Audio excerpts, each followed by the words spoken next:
أعوذ بالله من الشيطان الرجيم بسم الله الرحمن الرحيم الحمد لله رب العالمين والصلاة والسلام على سيدنا محمد أشهد أن لا إله إلا الله وأشهد أن محمد عبده ورسوله.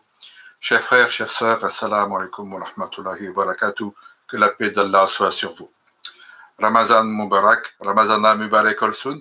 Chères sœurs, j'espère que vous allez bien, que ce mois de jeûne vous soit profitable en toutes choses, qu'Allah bénisse vos intentions en toutes choses. Nous sommes actuellement dans les 10 derniers jours. Vous savez que ces derniers jours sont extrêmement importants, ils sont même vitaux, et il faut augmenter nos adorations, augmenter nos évocations d'Allah, faire du bien autour de nous, dire des bonnes paroles, œuvrer en toute bonne foi, et sachant que nous arrivons au terme de ce mois de Ramadan, que je souhaite pour vous et vos familles le plus béni possible.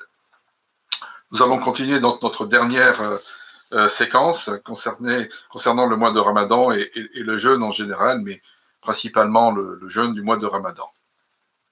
Donc je commence ma lecture, donc tirée du livre Islam, foi et adoration de Osman Nuri Tabash Hoja Effendi. Non seulement le jeûne du mois de Ramadan revêt un caractère obligatoire, mais de plus, les jours qui sont jeûnés doivent être appréciés et enrichis par d'autres bonnes actions. L'assistance apportée aux désavantagés étant particulièrement recommandée pendant cette période. Les orphelins, les veuves, les délaissés, les malades, les nécessiteux et tous ceux qui, d'une manière ou d'une autre, traversent ces difficultés doivent être soutenus financièrement. On ne doit pas les laisser seuls affronter leurs difficultés. Toutes ces personnes devraient recevoir de notre part une étreinte amicale pour que la valeur du Ramadan soit réalisée. Tous ces actes charitables permettront que la bonté d'Allah jaillisse de manière continue. Les bons serviteurs d'Allah qui accomplissent de tels gestes seront couverts par la miséricorde divine et jouiront de toutes les bénédictions qui en résultent. Voilà, donc un premier commentaire par rapport à cela. Donc, comme nous l'avions dit auparavant, le mois de jeûne du Ramadan, c'est aussi prendre soin des orphelins, des veuves, des délaissés, des malades, des nécessiteux. Et cela, il faut absolument, frères et sœurs, que nous soyons au fait de cela et que nous agissions dans ce sens-là. Vous voyez, parce que derrière la main tendue envers le nécessiteux, il y a la bénédiction d'Allah et il y a aussi la promesse d'une récompense qui y est liée. Voilà, donc c'est quelque chose de primordial, de fondamental dans notre religion et par extension, bien entendu, durant le mois de jeûne du Ramadan. Il faut saisir, frères et sœurs, il faut saisir ces moments parce que le temps est court, en quelque sorte. Le temps est court, notre vie n'est qu'un souffle, et si nous ne profitons pas de ces moments, eh bien, nous pouvons le regretter. Nous pouvons regretter et en disant, mais pourquoi j'aurais pu agir de telle manière, je ne l'ai pas fait, et je suis peut-être passé à côté de quelque chose que j'aurais pu faire et que je ne l'ai pas fait. Le mois de Ramadan est aussi le mois de la conscience, une conscience spirituelle aiguë, élevée, qui nous permet de bien réaliser les choses. Voilà, à travers même l'aspect du jeûne, l'aspect physiologique et spirituel que nous avons évoqué auparavant, le fait même d'avoir cette conscience-là nous permet d'avancer et d'être beaucoup plus lucide sur pas mal de choses. Et notamment, donc, la libéralité, la charité, ouvrir son cœur, sa main vis-à-vis de l'autre pour que ce prochain, cet autre, soit soulagé dans sa détresse. Oui, Allah ouvre les portes de la miséricorde et ferme celles de l'enfer.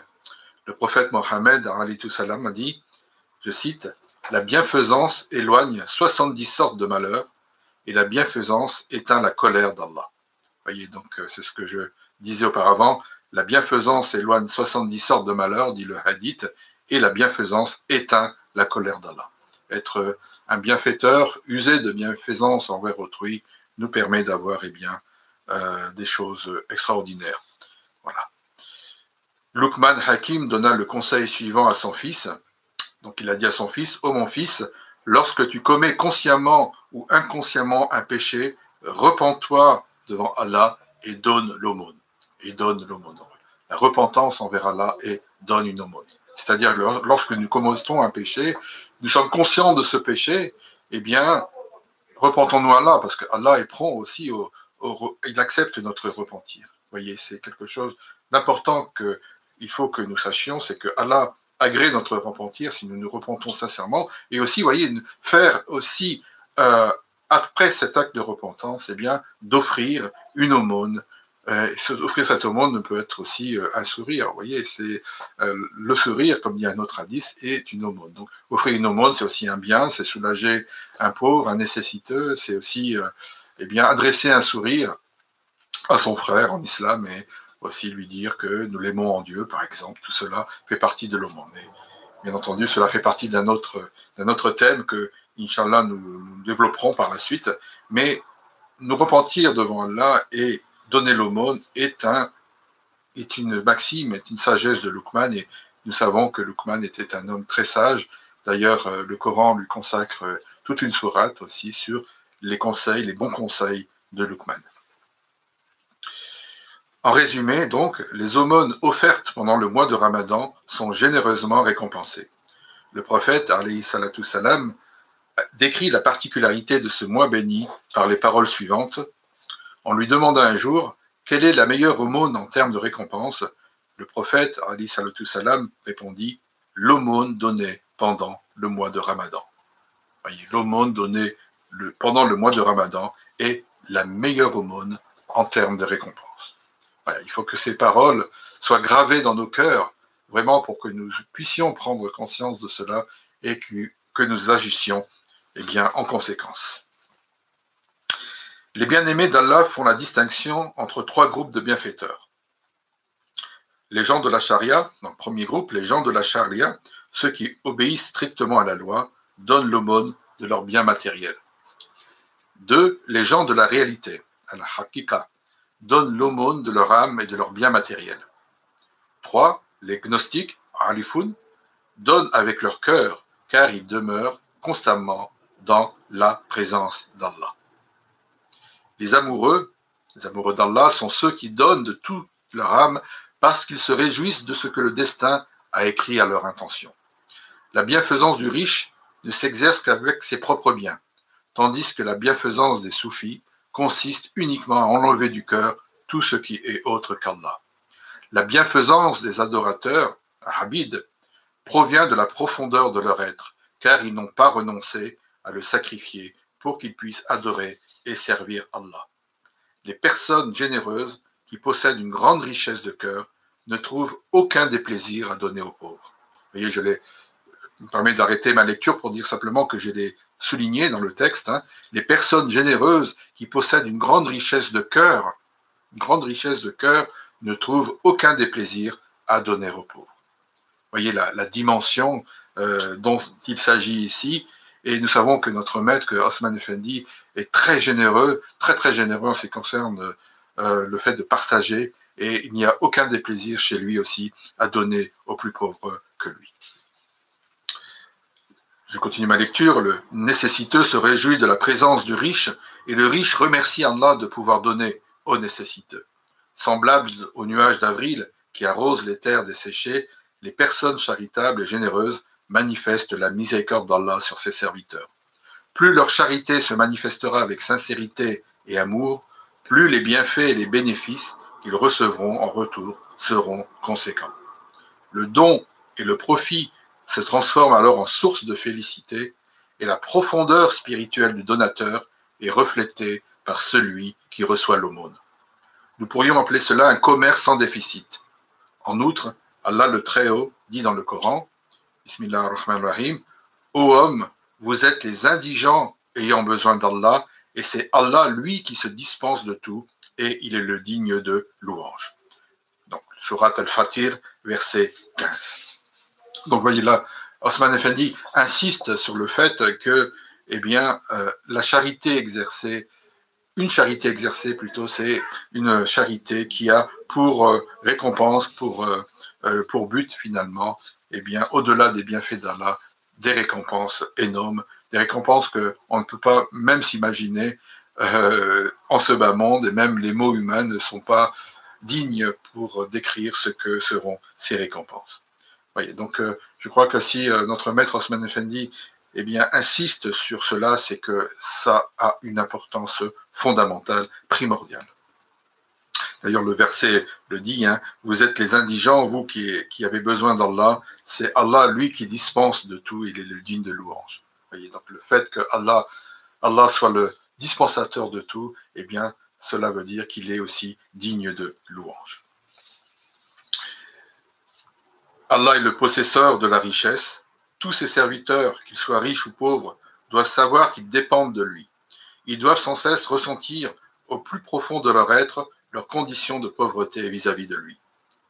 Pour définir la haute valeur que représente cette condition, les soufis et les grands savants avaient coutume de dire, je cite, « La pauvreté est ma fierté ».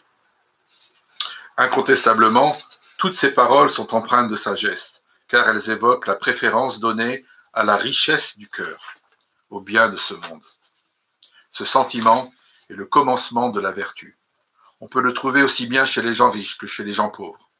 Cette expression implique l'idée de satisfaction, kanat, de ce que l'on possède, même si l'on possède peu. Par exemple, si une personne fortunée est satisfaite de ce qu'elle possède, elle sera préservée de l'avarice et de la dépense inutile. Pareillement, si une personne nécessiteuse possède cette particularité, sa vie sera empreinte d'abstinence et ses besoins trouveront écho auprès d'Allah. Mevlana Jalaluddin Rumi, qu'Allah bénisse son secret, exprima magnifiquement cette réalité. Je cite Mevlana, « Ce qui est propre aux généreux, disait-il, c'est de donner aux pauvres. Et ce qui est propre à l'amoureux, c'est de sacrifier sa vie pour l'objet de son amour. » Vous voyez, ce sont des paroles tout à fait exquises et qui doivent vraiment toucher votre cœur comme il touche mon cœur. Ce qui est propre aux généreux, disait Mevlana, c'est de donner aux pauvres, oui, bien sûr. Mais l'amoureux, celui qui aime Allah de tout son cœur, c'est de sacrifier sa vie pour l'objet de son amour, c'est-à-dire vis-à-vis de Dieu, bien entendu. La vie du prophète Mohammed, alayhi salam, est l'exemple même de la générosité.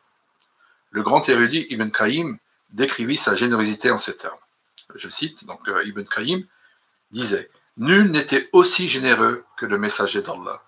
Il n'a jamais accumulé de biens matériels chez lui. Si quelqu'un le sollicitait pour une chose, il ne répondait pas sans lui avoir donné ni de trop ni pas assez. Quand il donnait, il le faisait sans craindre la pauvreté. Pour lui, faire l'aumône était toujours un immense plaisir. Ce plaisir était à son comble quand le demandeur était dans un état d'extrême dénuement. Il était celui qui donnait le plus dans le chemin d'Allah. Sa main droite était semblable à un vent généreux dispersant les bontés de la miséricorde divine. Lorsqu'une personne nécessiteuse lui parlait de sa souffrance, il devenait triste et préférait s'occuper d'elle plutôt que de lui-même.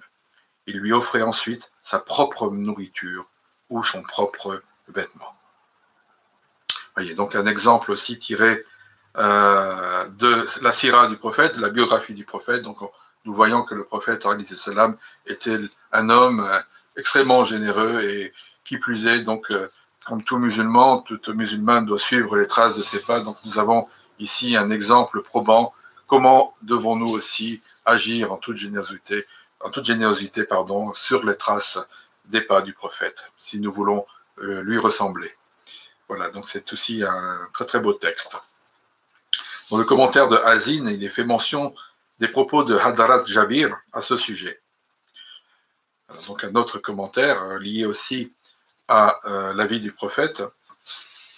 Un petit enfant vint un jour en présence du prophète, alayhi salam, et lui dit que sa mère avait besoin d'une chemise. En ce temps, le prophète ne possédait aucune chemise, excepté celle qu'il portait. Il répondit à l'enfant de revenir ultérieurement. Ce dernier repartit, puis revint quelque temps plus tard. L'enfant dit au prophète, alayhi salatu salam, que sa mère désirait la chemise qu'il portait actuellement sur lui. À peine avait-il parlé que le prophète rentra chez lui, enleva sa chemise et la remit à l'enfant. Peu après retentit l'appel à la prière. Bilal, de sa voix puissante, invita les croyants à se rendre à la mosquée. Les compagnons patientèrent, attendant que le prophète conduise la prière, mais ils ne le virent pas venir. Inquiets, ils se rendirent chez lui afin de savoir ce qui se passait, parce que cette situation était anormale. Lorsqu'ils l'aperçurent enfin, ils comprirent qu'ils ne pouvaient pas se rendre à la mosquée parce qu'ils n'avaient plus de chemise à se mettre.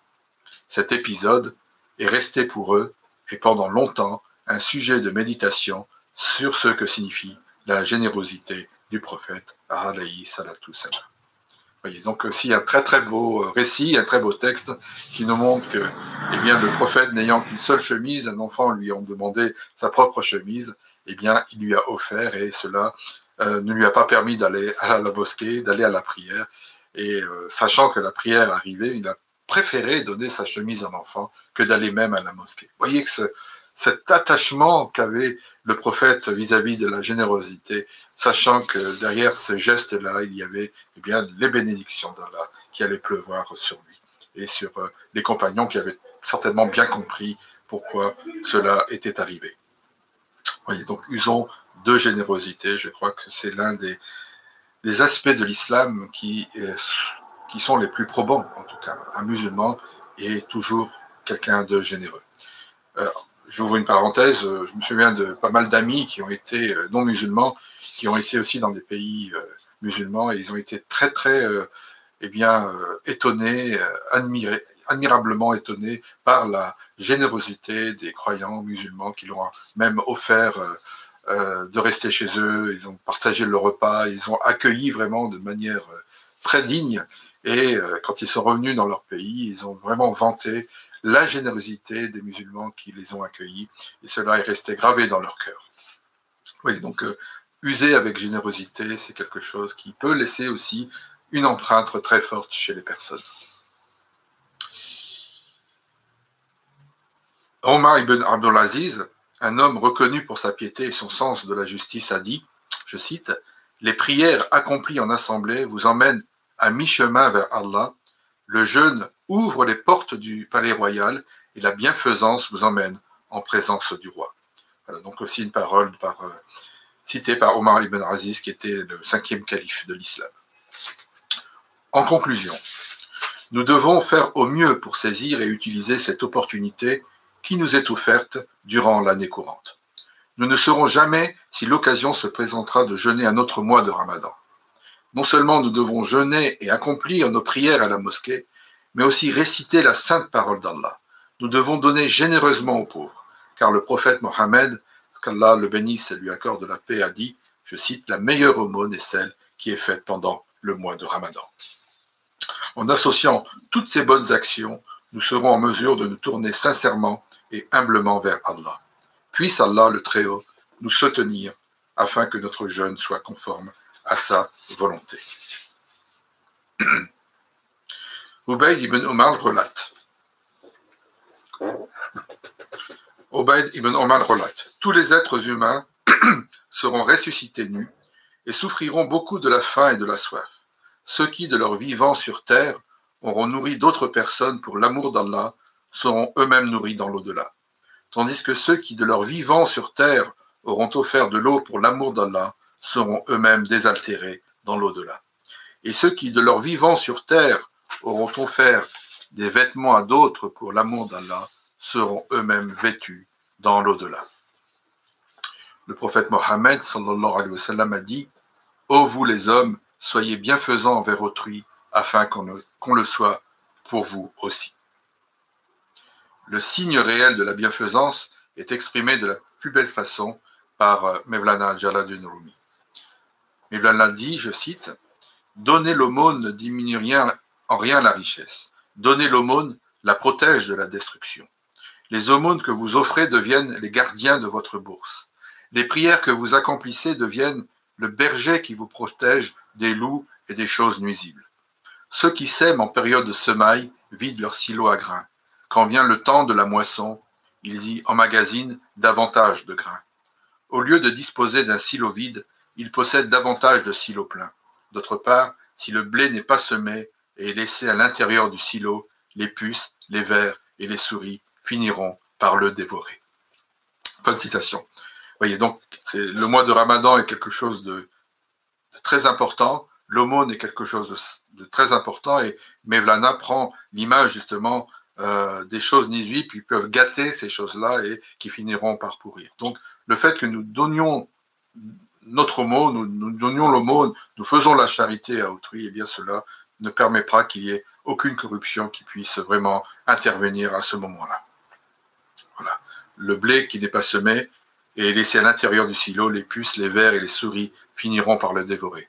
Donc en quelque sorte, c'est une image. Le blé, c'est l'aumône que nous semons. Si nous gardons nos biens pour nous, en tout égoïsme, en tout égocentrisme, en disant non, les autres n'ont pas besoin, je garde tout pour moi, eh bien, l'image des puces, des vers et des souris finiront par les dévorer. Et malheureusement pour les personnes qui agiront comme cela, et ce sera quelque chose de terrible pour eux. Mais si nous semons nos aumônes comme nous semons le blé, si je prends cette belle image de blé blana, eh bien, nous aurons les récompenses, les bienfaits, ensuite les récompenses qui y seront liées, Inch'Allah.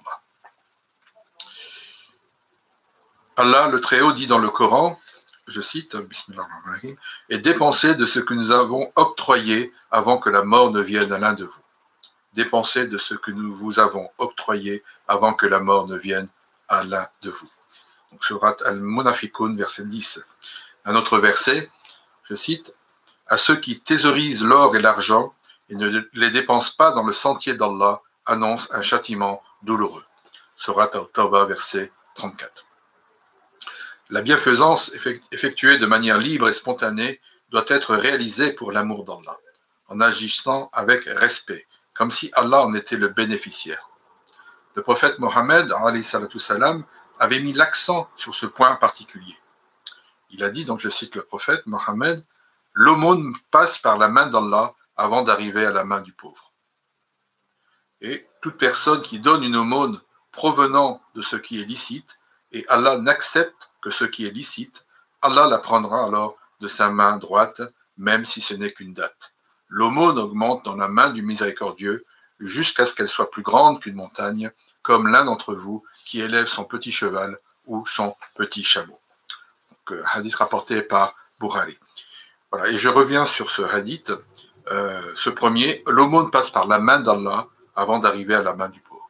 Vous voyez cette chaîne en quelque sorte, c'est-à-dire que en quelque sorte c'est une très belle image aussi, voyant que lorsque nous donnons aux pauvres, nous donnons aux nécessiteux de notre bien, mais aussi de notre amitié. Vous voyez, c'est quelque chose, l'aumône, c'est quelque chose de très vaste, hein, c'est pas un mot qui est arrêté sur simplement donner de l'argent, mais l'aumône, ça peut être n'importe quoi, ça peut être aussi une présence, ça peut être aussi un service rendu.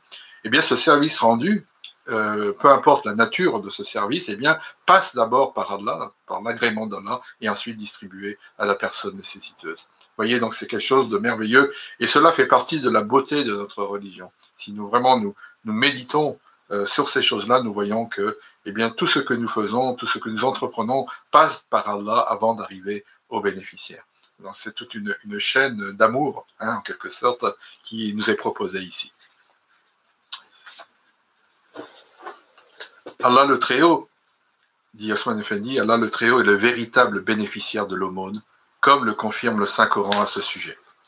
Donc je cite, Bismillah ar-Rahman ar-Rahim, « Ne savent-ils pas que c'est Allah qui accueille le repentir de ses serviteurs et qui reçoit les aumônes, les sadaqas, et qu'Allah est l'accueillant au repentir et le miséricordieux. » Surat Al-Tawbah, verset 104.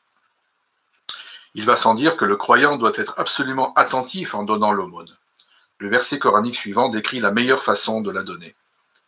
Je cite, Bismillah ar-Rahman ar-Rahim, « Ô les croyants, n'annulez pas vos aumônes par un rappel ou un tort, comme celui qui dépense son bien par ostentation devant les gens sans croire en Allah et au jour dernier. » Surat Al-Baqarah, verset 264.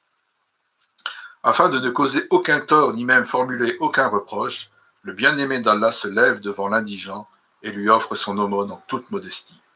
Le cœur du prophète Salomon, alayhi salam, n'était pas attaché au bien de ce monde. Il avait coutume de rendre visite aux pauvres et appréciait beaucoup le fait de s'asseoir en sa compagnie. Il disait que le pauvre s'adapte au pauvre et en ce sens il conserve toujours une grande modestie en dépit de sa fortune. Il avait pleinement réalisé la signification du verset coranique suivant, je cite, « Ô hommes, vous êtes les indigents ayant besoin d'Allah, et c'est Allah, lui, qui se dispense de tout, et il est le digne de louange. » Surat Fatir, verset 15, un verset que nous avions vu auparavant. Un jour, un homme riche, insouciant, lui demanda la raison pour laquelle il aimait s'asseoir en compagnie des pauvres. « Pourquoi te joins-tu aux pauvres et manges-tu en leur compagnie? Sulayman, Salomon, alayhi salam, répondit à l'homme, j'aime uniquement les hommes qui ont le cœur riche, même s'ils sont matériellement pauvres. Voilà. Donc une belle citation, et aussi un beau récit concernant le prophète Sulayman, alayhi salam. Une cruche d'eau, dont le couvercle est suffisamment bien fermé, peut flotter des milliers de kilomètres sans couler. Pareillement, le musulman, dont le cœur est rempli d'amour à l'égard d'Allah et fermé à ses désirs égoïstes, possède la capacité de survivre aux tempêtes qui sévissent dans les océans de ce monde. Il est en mesure d'atteindre les plus hautes sphères spirituelles sans tomber dans les pièges de ce bas monde plein d'artifices. Un musulman, dont le cœur est adouci par l'altruisme, la miséricorde, la modestie et l'amour, n'est pas trompé par l'éclat de ce monde. Son niveau spirituel sera alors exceptionnellement élevé, car les parures de ce monde n'apportent aucune valeur dans les yeux de son cœur. Le seul véritable désir du cœur est d'être rempli de l'amour et de la connaissance d'Allah le Très-Haut, afin qu'il soit capable de voler dans les cieux de l'amour divin. Voilà aussi un très très beau texte d'Osman Effendi que j'ai grand plaisir à traduire tellement cela est magnifique. Et vous savez, dans une traduction, lorsqu'on traduit ces termes à partir du turc, vous voyez, la langue turque est très riche de son vocabulaire, dans son étymologie. Il y a des mots d'origine persane, d'origine arabe, dont la richesse est exceptionnelle. Et quelquefois, trouver des termes, une équivalence en langue française, c'est très difficile. Et je crois peut-être à travers ces simples textes, je suis quelque part un peu fier, je le dis dans toute modestie, d'avoir pu rendre le texte d'Osman Effendi avec une grande richesse poétique et donner vraiment quelque chose de très très beau pour les lecteurs francophones. Je ferme la parenthèse, bien entendu. Il existe durant le mois sacré de Ramadan une nuit particulière appelée la nuit du destin, Layt al-Qadr. C'est une nuit exclusivement destinée à l'adoration d'Allah. Cette nuit est un temps particulier durant lequel Allah le Très-Haut répand sa miséricorde sur la communauté de Mohammed, sallallahu alayhi wa sallam, accordant ses trésors spirituels à tous les musulmans. En raison de la grande valeur de cette nuit, Allah le Très-Haut révéla une sourate appelée la nuit de la puissance, la sourate 97, Al-Qadr, allusion faite à la nuit du destin, ou la nuit de la puissance, dans un autre terme. C'est à partir de l'époque du prophète Mohammed, alayhi salatu salam, que cette sourate est restée un rappel pour tous ceux qui aspirent à connaître les réalités spirituelles qui conduisent à la miséricorde et au pardon. Le prophète Mohammed, alayhi salatu salam, a dit à ce sujet, je cite, « Tous ceux qui passent cette nuit en adoration, dans l'intention de servir, croyant en sa valeur et en son caractère sacré, verront tous leurs péchés antérieurs pardonnés, excepté ceux qui ont violé le droit de leurs serviteurs. » Voyez, le musulman peut parvenir à cette réalité en purifiant son âme des péchés d'hypocrisie, d'ostentation et d'arrogance et les remplacer par les vertus du jeûne, de la prière et de la charité. Lorsqu'il achèvera avec succès l'entraînement spirituel qu'il aura effectué à l'école du Ramadan, donc j'aime beaucoup ce terme, il pourra célébrer la fête qui clôture ce mois béni, c'est-à-dire l'Aïd al-Fitr. Revenons simplement sur la nuit du destin, la nuit de Layt al-Qadr. Nous savons que cette nuit est extrêmement importante. Cela devrait normalement être le sujet d'une séance, d'une séquence dans son entièreté. Je dis simplement un mot par rapport à cela, parce que je reste fidèle aussi à la chronologie du livre, et ne pas donner forcément une opinion personnelle, mais donnant l'opinion d'Osman Effendi liée au livre que je lis, que je commente. Cette nuit est extrêmement importante, et par rapport aussi à la sourate de la sourate 97, c'est à partir de l'époque du prophète Mohammed alayhi salam que cette sourate est restée un rappel pour tous ceux, et c'est là où je viens, tous ceux qui aspirent à connaître les réalités spirituelles qui conduisent à la miséricorde et au pardon. Et à travers cette parole que dit notre maître Osman Effendi, c'est de prendre conscience, encore une fois, de la valeur, de la puissance de cette nuit qui est une nuit bénie pour celui qui en fait un grand profit. Voilà, nous envoyons aussi, donc, pour terminer cette séquence à la fête de la rupture, qu'on appelle l'Aïd al-Fitr. Nous sommes tous voyageurs sur ce chemin, et notre but commun est de parvenir à la vérité. Un jour viendra où nous transmettrons à notre tour les enseignements que nous avons nous-mêmes reçus. Le cas échéant, nous les perdrons pour toujours. Si nous cessons d'utiliser ces circonstances, nous regretterons les nombreuses occasions perdues.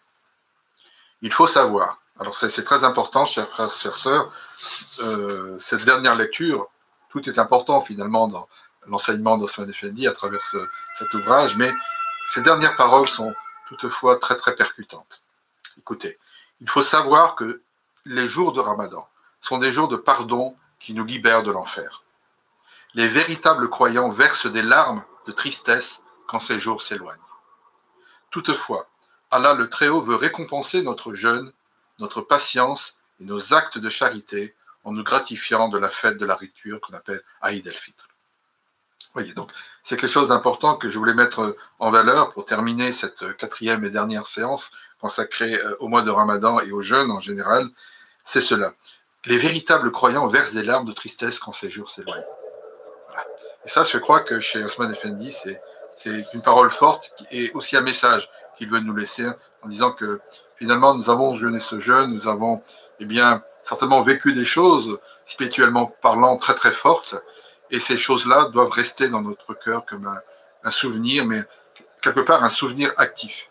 Que Osman Effendi parle beaucoup d'énergie positive énergie, comme on dit en turc. Donc cette énergie positive, elle est très très prégnante pendant le mois de Ramadan et doit illuminer en quelque sorte, doit entraîner aussi d'autres moments de jeûne, d'autres moments d'adoration. Le jeûne du Ramadan étant un tremplin en quelque sorte, une sorte d'exutoire pour que les mois qui suivent, c'est-à-dire les mois post-Ramadan, soient aussi bénéfiques. Que ce mois dans l'année, parmi le calendrier hégirien, soit un mois qui permet aussi d'autres actes d'adoration et nous permettre d'aller plus en avant vers l'agrément d'Allah. Une dernière prière, une dernière invocation. Veuille Allah le Tout-Puissant faire de nos vies un Ramadan perpétuel, notre matin dans l'au-delà, une fête, un festin qui ne cessera jamais. Amin. Voilà, chers frères et sœurs, c'est la fin donc de cette 4e et dernière séance. Je vous souhaite vraiment de tout cœur un Aïd Mabrouk, une bonne fête de mois de Ramadan. Qu'Allah vous bénisse, qu'Allah bénisse votre jeûne, votre mois de Ramadan, qu'il vous a vraiment accordé ses bienfaits en abondance, qu'il vous a octroyé tous ses bienfaits pour vous, pour vos proches, ainsi que pour tous les musulmans sur terre.